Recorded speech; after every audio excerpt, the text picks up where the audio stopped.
Hello, my name is Monet, and I'm your host of Winding Through Time, the podcast that travels through time to explore different people, places, and events while pairing these facts with wine. Join me as I explore how an election would turn best friends into bitter enemies. Tune into this episode of Winding Through Time as I explore Backstabbers, the complicated relationship between Thomas Jefferson and John Adams.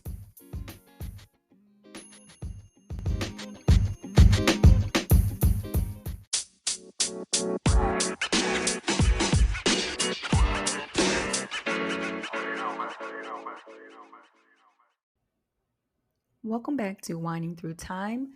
I'm your host, Monet, and thank you for joining me for my newest episode. I love history, but I especially love learning about U.S. presidents and their relationships with each other. One of my favorite books, The President's Club by Nancy Gibbs, discusses our former commander in chiefs and how their relationships with each other influence their ability to govern.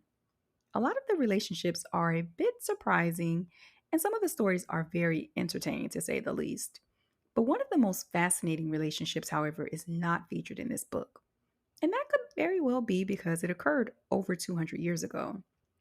But just because it happened way back in the day doesn't mean it's not worth exploring.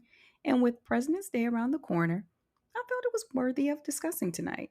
So this episode takes us back to 1775 when two men, John Adams and Thomas Jefferson, met. John Adams and Thomas Jefferson met while serving as delegates in the Continental Congress in 1775. Adams would later ask Jefferson to draft the Declaration of Independence, and although the two would become close friends, they were a bit of an odd couple. According to the History Channel, Thomas Jefferson was described as tall, poised, elegant, and he believed in states' rights. Adams was described as short, temperamental, and he believed in central government. I'm sure their differing opinions sparked several lively debates, but that did not dampen their friendship. In fact, when both men were selected to serve as diplomats in Europe, their friendship would strengthen. It is said that when Jefferson's wife died, he was extremely distraught, and Adams and his wife Abigail comforted him and helped him work through that time period. You could say that these men were very close. Now, before we go any further, let me put this disclaimer out here. I'm from the South, and the dinner table is where most conversations amongst family and friends take place. I was always told not to discuss religion and politics because they can cause disagreements. Well, the latter would be the demise of this friendship. After they returned from Europe, Adams, a member of the Federalist Party, would become vice president. Jefferson, a Democrat Republican, would serve as George Washington's Secretary of State. Now, Jefferson was a staunch supporter of the French, and he didn't like Washington's neutrality policies. So, he did what most unhappy employees do, and he left. He resigned and went back to his estate in Monticello. Now, these views that he had started to drive a wedge that kind of started when they got back from Europe, but this increased that distance between him and Adams. And when Jefferson left, Adams got a little petty. This was well before the invention of the telephone, so Adams gossiped via letters. In several letters, he insinuated that Jefferson left to be with one of his slaves, Sally Hemings, and he would be back after Washington left office. And it wouldn't be long before he got to test that theory. Adams and Jefferson both jumped at the opportunity to lead the country after George Washington decided not to run for a third term, so they ran against each other. John Adams received the most votes, so he became president. Thomas Jefferson received the second highest number of votes, so he became vice president. Now, I know it's weird, but that was why the Constitution worked back then. Adams viewed this opportunity, he viewed this as an opportunity for them to mend their fractured friendship. And Jefferson was receptive, and he assured Adams that he could trust him despite their political differences. However, he didn't trust the rest of Adams' administration, and rightfully so. Adams' administration consisted of several holdovers from the previous Washington administration. They were loyal to Washington, and some of them actually believed that they should be serving as president and not Adams. Jefferson peeped this and he tried to warn Adams, but Adams just wouldn't listen. I mean, he did have his hands full with a lot of different things.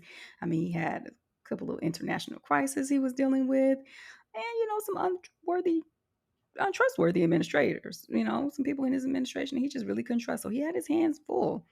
But despite all those issues, the men they were able to work together until the passage of one act. Now, the radical members of the Federalist Party, once kept under control by Alexander Hamilton, they began to gain support, and they used that support to pass a few controversial acts.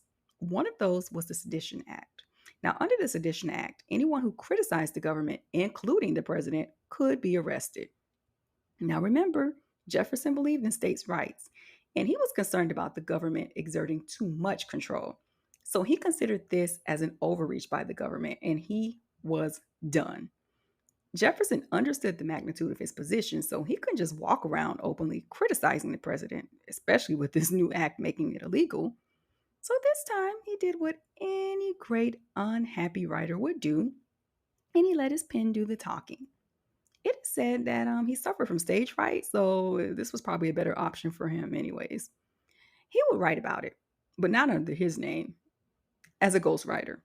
He wrote a pamphlet that argued states had the right to nullify any federal law they felt was unconstitutional. Adams would not have time to worry about these ghost written pamphlets because he had bigger issues to deal with.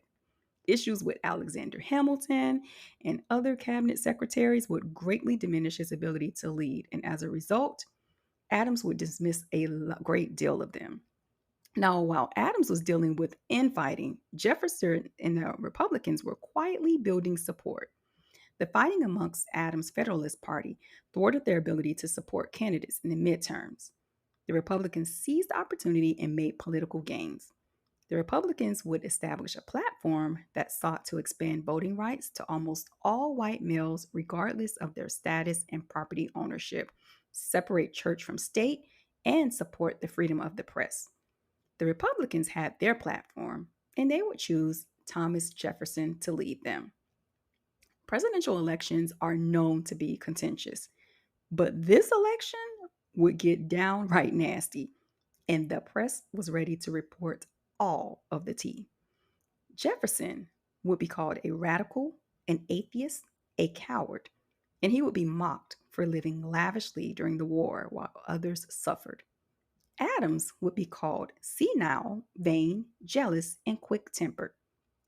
Jefferson would even hire a journalist to plant false stories about Adams wanting to attack France. Now, all of these accusations were bad, but Jefferson's camp took it to the next level when they accused Adams of having hermaphrodite qualities. Yes, you heard it. They insinuated that he was a hermaphrodite. They slung all the mud they could sling, and now it was time for the voters to speak. Would it be John Adams and Charles Pinckney, or Thomas Jefferson and Aaron Burr? Now, remember that little unusual constitutional rule I briefly mentioned earlier? Well, it would come into play during this election. Back then, the Constitution allowed delegates to cast two electoral votes, which means a party's two candidates could be split. So Jefferson could receive the most votes, and if Adams' running mate Pinckney received the second highest number, they would become president and vice president. Now, I could do a whole story on the election and how the three-fifths law, remember them counting slaves as three-fifths of a person? This was actually, come to doom Adams, but I'll have to save that for another show. Things were looking bad for Adams. They were looking so bad that he started to worry that he wouldn't even receive more votes than his running mate, Charles Pinckney. And when the voters finally had their say, they weren't clear because neither candidate clinched the majority vote. Both Jefferson and Burr, his running partner, ended with the same number of votes. So now the decision was up to Congress. And as the song from the play Hamilton said, it might be nice, it might be nice to get Hamilton on your side. And Jefferson did just that. And as a result, he defeated his running mate Burr and became president. And Burr became vice president. Now, as you can imagine, John Adams was not too thrilled about losing to his former close friend, and the young nation held its breath to see how it would play out.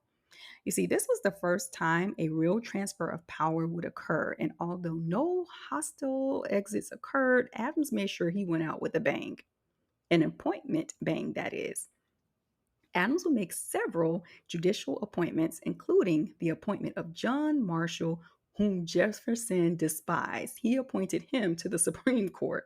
Now, some argue that Jefferson was angered by the appointments, while others argue that Jefferson was more upset about the mere existence of the positions, not the people. Either way, Adams left his mark, and he also left before the inauguration. Adams took the first stagecoach out of town and left before Jefferson was sworn in. The two former close friends would ignore each other for years. It would take a mutual friend and a little fib to get the two back on speaking terms. According to Ellis's founding brothers, a mutual friend, Benjamin Rush, began writing Jefferson and Adams at the same time. And in his letters, he would tell both men that the other one was eager to renew their friendship. I'm quite sure some people can identify with this he said, she said type thing. Rush was also he also was very crafty. He came up with a story about a dream he had in which both men renewed their friendship. They discussed their differences and they talked about the direction of the country, and then they died at like almost the same time. I'm not sure if this scared them, but it worked, and Adams actually wrote a short note to Jefferson. And this correspondence was the first in a series of letters that will flow back and forth between the two for 14 years. And true to Rush's words, the men did actually die hours apart. Jefferson fell into a coma on July 3rd and died in the early afternoon hours of the 4th of July. The morning of the 4th of July, Adams collapsed. He woke up briefly that evening and uttered, "Thomas Jefferson survives," or either he said, "Thomas Jefferson still lives." And then he died. Now, this relationship was complicated, but in the end, these friends slash backstabbers slash friends again, they were able to salvage their relationship because they loved and respected each other. So, when searching for a wine, I wanted to make sure I tried one that represented love, and it's still Black History Month, so I wanted to try a Black owned wine company. And this led me to Love Cork Screw. Now, this company was started by Krishan Lampley, and her story is pretty interesting. If you have a moment, definitely head over to the website and check it out. I'm just going to briefly say she didn't let a tragedy stop her. Instead, she used it to inspire her to create something bigger and better, and that was this delicious wine. Love Corkscrew wines can be found at Total Wine and More and some Targets, but my locations didn't have it, so I ordered it online. The shipping was fast, so no complaints there. Now, you will need your wine opener, so make sure you have that ready and on deck. For this episode, I tried Love Corkscrews Be the Light 2021 Sauvignon Blanc. Now, this is a vibrant wine that will definitely awaken your taste buds.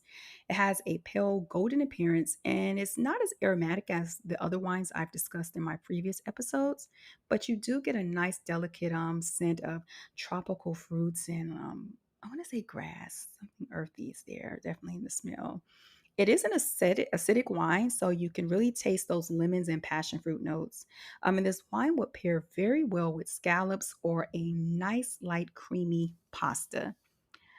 Definitely order a bottle or go to your local Total Wine and More or Target.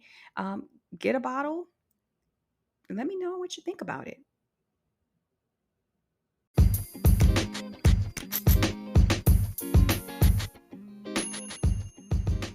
So, thank you again for joining me for another episode of Wining Through Time. Invite a friend or a glass of wine and join me every Wednesday as I explore historical events and wines that relate to them. Make sure you head on over to my website and my social media sites and subscribe, like, and follow. You can find me at www.winingthroughtime.com and on social media at Wining, WINEN underscore THRU underscore time, TIME.